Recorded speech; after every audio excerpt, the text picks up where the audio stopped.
The hum of the airplane engines filled the cabin as passengers settled into their seats, some reading, some whispering, some already drifting off to sleep, unaware of how quickly an ordinary flight could turn into something unforgettable. Among them was a young black woman named Amara, sitting quietly by the window, dressed simply in a soft grey sweater and jeans, her head tilted gently against the side of the seat. She had been exhausted from days of work and little rest, and the moment the plane took off, she slipped into a deep sleep, her breathing calm and steady, unaware of the storm that was about to unfold thousands of feet above the earth. The sun painted the clouds outside in shades of gold and orange, a peaceful sight that contrasted with the nervous energy beginning to ripple through the crew. The captain, a tall, broad-shouldered man named Captain Harris, had spent decades flying commercial jets. But what he saw on the radar that afternoon made his blood run cold. He leaned closer to the first officer and whispered, This can't be happening. There's no way." The younger pilot glanced at the radar screen and widened his eyes, his voice trembling. "Sir, those aren't just signals. Those are fast-moving aircraft closing in. Military signatures." The captain nodded, his jaw tightening. Something was happening in the skies that no commercial passenger should ever have to witness. He stood up, straightening his blue uniform, and walked into the cabin with a steady but grave expression, trying not to alarm the passengers, but knowing he had to find anyone with a very specific skill. Passengers watched him with curiosity, some assuming it was just another routine check, but the tone of his voice cut through the hum of conversation like a blade. "Ladies and gentlemen," he said, his voice calm but urgent, "please remain seated. Everything is under control." But his eyes betrayed the truth. There was nothing ordinary about what was happening. He scanned the rows until his gaze landed on Amara, still asleep, completely unaware of the weight of the situation. For a moment he hesitated, not wanting to disturb her peace. But then the turbulence shook the plane, gasps echoed, and the passengers began to sense the unusual tension in the air. A child cried out, a mother hushed him nervously, and the captain's face grew more serious. He raised his voice, loud enough for all to hear. "Is there any fighter pilot on board? Please, if you have military aviation experience, make yourself known immediately." The cabin froze. Silence spread, broken only by the drone of the engines. The words sounded unreal, like something out of a movie. And yet, the captain's trembling hands and steady gaze proved it was real. Whispers spread from row to row. "Did he say fighter pilot? What's going on? Are we in danger?" Fear rippled like a wave, and still Amara slept, oblivious. Some passengers looked around, waiting for someone to stand up, someone to raise their hand, but no one did. The captain clenched his jaw, fighting the fear rising inside him, and repeated louder this time, "We need a fighter pilot, urgently." The tension was unbearable.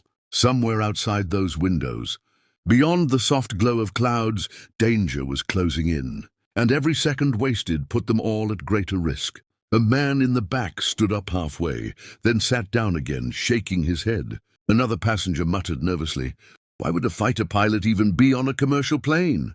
But what no one realized, what even Amara herself had tried to leave behind, was that she was the answer to the captain's desperate call. For Amara wasn't just an ordinary young woman traveling home after a long week. She had a past that few knew about, a past she had buried, hidden, and walked away from years ago. She was a decorated Air Force fighter pilot, once one of the best until tragedy forced her to step away. And now fate had placed her on this flight, asleep while the skies around them whispered danger.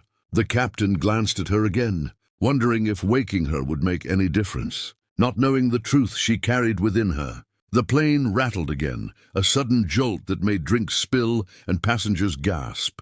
Fear gripped the cabin, and still no one answered his call.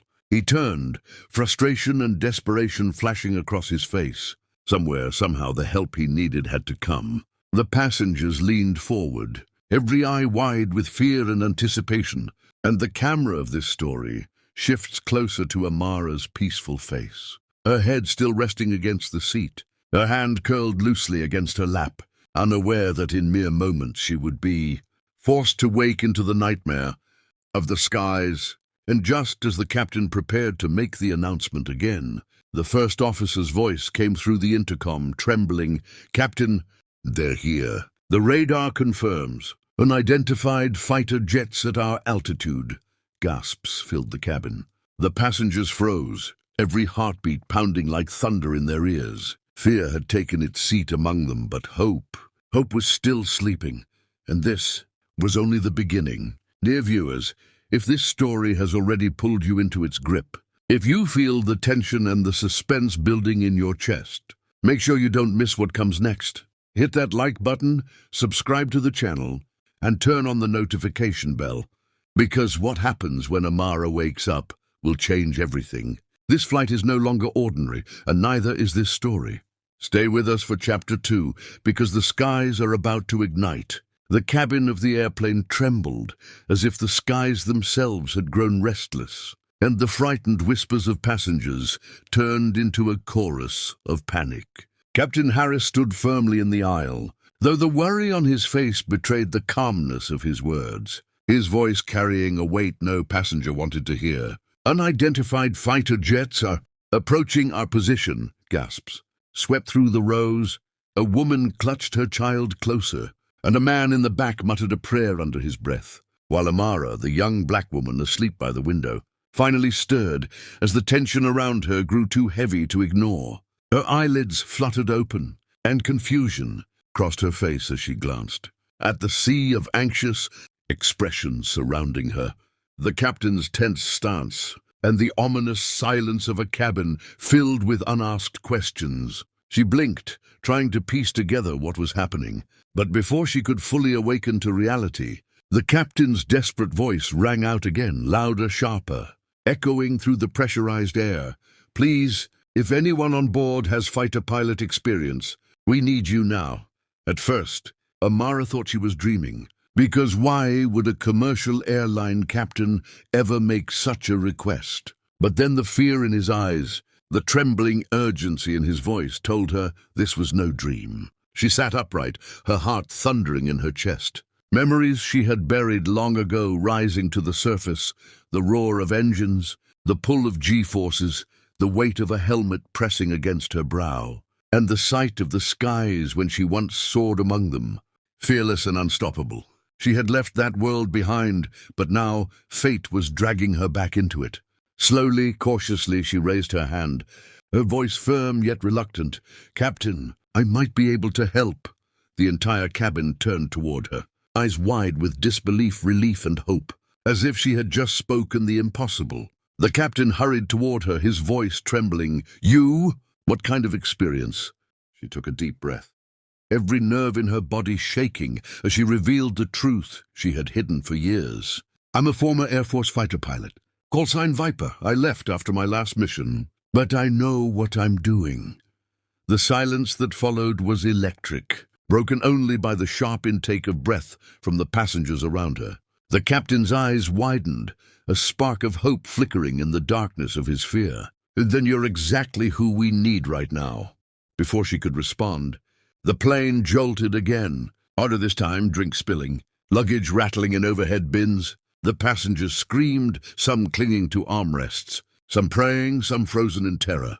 Outside the window, Amara caught a glimpse of it, sleek, dark silhouettes slicing through the sky with menacing speed, closing in on the commercial jet like predators circling prey.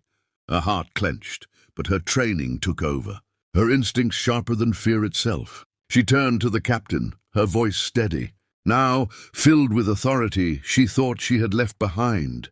"Tell me everything. How close are they? What's their altitude?" The captain led her quickly to the cockpit, passengers craning their necks to watch, their whispers following her like shadows. The moment she stepped inside, the familiar sight of instruments, radar screens, and controls reignited something inside her she thought had died.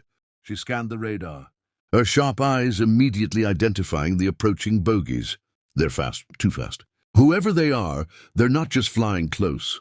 They're trying to lock us in. The first officer looked at her with awe, his voice shaking. "You can really do this." She didn't answer him. Instead, she gripped the back of the captain's chair, her voice like steel. "I don't need to fly this plane. What I need is communication with those fighters and control of the passengers' fear. If they panic, we're finished." The captain nodded, his respect for her growing with each second. He handed her the headset, and she slipped it on, her voice suddenly carrying the same edge it had during combat years ago. "This is Amara Johnson, former U.S. Air Force. Call sign Viper. Identify yourselves immediately." For a few tense seconds, the radio crackled with static. Then a cold, mechanical voice responded, "Unidentified commercial aircraft. You are entering restricted airspace. Divert immediately or be engaged." Amara's eyes narrowed. She recognized the tone, the precision of the language. These weren't random enemies. This was organized, intentional, and deadly. She glanced at Captain Harris. "If we divert, we'll run out of fuel before reaching a safe landing strip. If we don't, they'll force us down or worse." The cabin shook. Again, as one of the fighters zoomed past the cockpit window, its sleek form glinting in the fading sunlight, a predator making itself known. Gasps echoed from the passengers who caught the glimpse. Fear clawed at the air, thick and suffocating. Amara gritted her teeth, her voice commanding through the headset. "This aircraft is carrying civilians, men, women, children. We are not a threat. Stand down immediately." The silence that followed felt endless, broken only by the thrum of engines. Then chillingly, the voice came again. "Orders are orders. You have 5 minutes."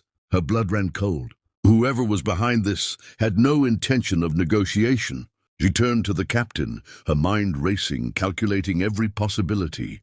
Then, with a spark of the old fire in her eyes, she whispered, "If they want a fighter pilot, they just got one." She pulled herself back into the cabin, every passenger's eyes locked on her, hope flickering where only fear had lived moments before. She raised her voice, clear and strong. "Listen to me. I need all of you to stay calm. We are not defenseless. I was a fighter pilot, and I will not let anything happen to you. But I need your trust. No panic, no chaos.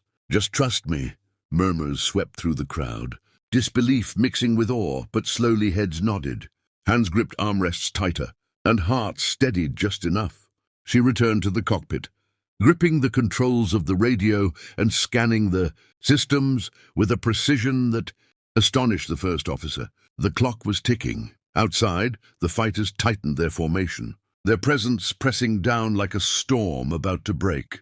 Amara took a deep breath, feeling the weight of lives pressing on her shoulders, but also the fire of destiny burning in her chest. This was why she had been on this plane. This was why fate had not let her walk away from her past. She turned to Captain Harris, her voice like steel. "Get ready, because if they try to push us, we're not going down without a fight."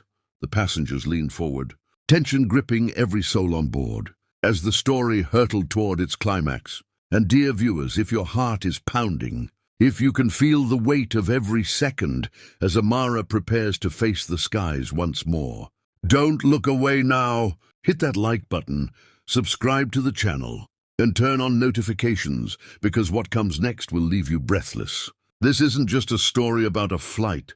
It's about courage, destiny, and one woman who refused to let fear win. The skies are burning, the fighters are closing in, and the world is about to witness the return of Viper.